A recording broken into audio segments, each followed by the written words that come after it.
Episode 333. Nightwalker sent the strategy guide to Jiang Yu and the others, and everyone began studying it together. The whole tangled mess with Lord Grimm. Words just can't describe how I feel about it anymore. And after going around in this huge circle, they realized the person they still needed to rely on to break the record was Lord Grimm. If we'd known it would come to this, why did we bother with all those pointless theatrics in the first place? Ironically, the one thing that made them feel slightly better was the fact that Lord Grimm's true identity was Ye Chu. This identity, which would normally be utterly unwelcome within tyrannical ambition, now brought Jiang Yu and the others a surprising measure of relief. At least they were facing such a formidable opponent. Even if they lost, it wouldn't be that shameful. Each of them found a small measure of comfort in that thought, but actually voicing that excuse out loud would be pretty embarrassing. The group had a silent understanding. No one mentioned Ye Chu, and no one mentioned Lord Grimm. Their focus remained solely on the guide, discussing its merits in detail, not a single word wasted on anything else. As seasoned experts, they quickly recognized the guide's value, and any doubts about its authenticity were swiftly put to rest. They quickly recognized the red highlighted text as the guide's core essence. The main guide is built around 5 specific classes, but the core strategy, the thinking behind it, isn't limited to those classes at all.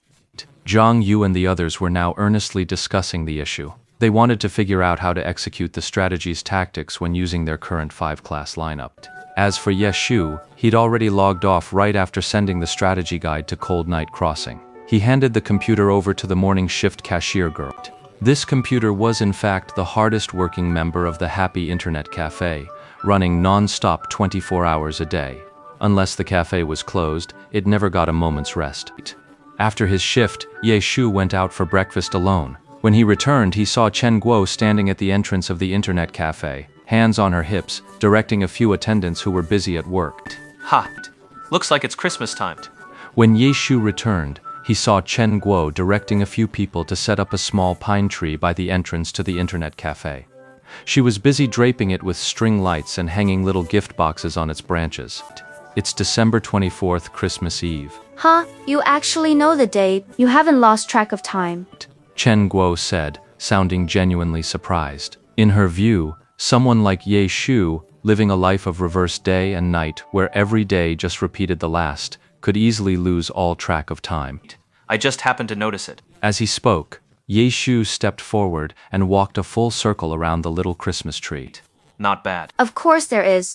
There's actually something inside these. Ye Shu said, tapping some of the small gift boxes hanging from the tree. Of course.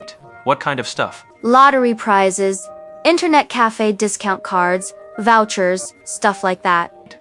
Right. Ye Shu understood. Clearly, Chen Guo was just like many other shop owners, using the holiday as a prime opportunity to drum up more business. Hey boss, if you're running a promotion, you should put a bit more effort into it. Just go buy a Christmas tree. What's the deal with this tree? Did you twist this together with wire yourself? Ye Shu circled the Christmas tree a few times. Despite the many ornaments already hanging on it, he spotted the tree's fundamental flaw in a single glance. This tree isn't real at all, it's completely handmade. What's wrong with it being handmade? It's not that it's bad, but it's just not as beautiful as a real tree, and it looks a bit worn out. Made last year? My dad made it a long time ago. It's been 10 years. Ye Shu was taken aback. He'd been working at the Internet Cafe for nearly a month now. While Chen Guo herself had never told him the story, he'd heard bits and pieces about the boss lady from his co-workers. He'd heard the story of how Chen Guo, after her father passed away, gave up university to single-handedly keep this Internet Cafe running. This rough, handmade Christmas tree wasn't just a business gimmick for Chen Guo. It held her memories of family. And this tree must hold quite a few stories of its own. Your father's quite the craftsman. This tree is beautiful. Yeah, thanks. Chen Guo smiled, letting Ye Shu's clumsy correction slide. Is there anything you need help with? No need. Go get some rest. Right. Ye Shu acknowledged and went back to his room to rest. Meanwhile, Chen Guo stood by the Christmas tree, lost in thought. 10 years. It's already been 10 years. This Christmas tree had already spent 10 Christmases with Chen Guo. The first time, her father was still here. He had made this tree that year as a Christmas gift for Chen Guo. But for the 9 Christmases that followed, it was just Chen Guo and this tree. The tree itself was beginning to show its age, despite Chen Guo's careful efforts to preserve it. Boss, will this charm do? Chen Guo was lost in thought when a sudden voice snapped her back to reality. The net admin was asking him if a pendant was hanging right. Hang it a little higher. Snapping out of her reverie, Chen Guo immediately began issuing orders. Yishu returned to his room to rest, but he didn't sleep for very long. He was up before noon. Leaving his room and heading downstairs, he saw the entire internet cafe had been decked out for Christmas. The handmade tree was now laden with far more gifts and decorations than he'd seen that morning. The branches were practically bending under the weight. Beyond that, colorful lights and Christmas stickers were plastered everywhere. The most eye-catching of all, of course, was the promotion for Happy Internet Cafe's Christmas lottery event. This Christmas tree held Chen Guo's memories of her loved ones, but wasn't this whole event the same? Happy Internet Cafe had many traditions, each one brimming with memories for Chen Guo. She had carefully preserved them, all objects and customs alike. Not bad, not bad. Great atmosphere.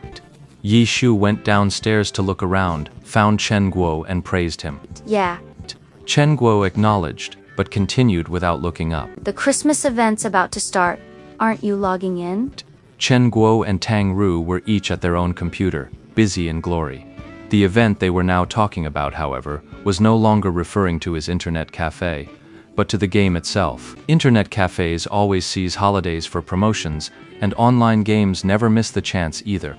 Throughout the year, every holiday, big or small, brings a fresh wave of in-game events, all designed to drive up player numbers and create those peak online moments. Glory's new server launches always follow this pattern. Within the first month of a new server opening, the first major holiday is Christmas, and these events are always prime opportunities for leveling up and treasure hunting. For veterans in the old servers, racing to level up had lost most of its appeal, but for the new server players, the push for levels was far more crucial than any treasure hunting event. They couldn't afford to waste a single second.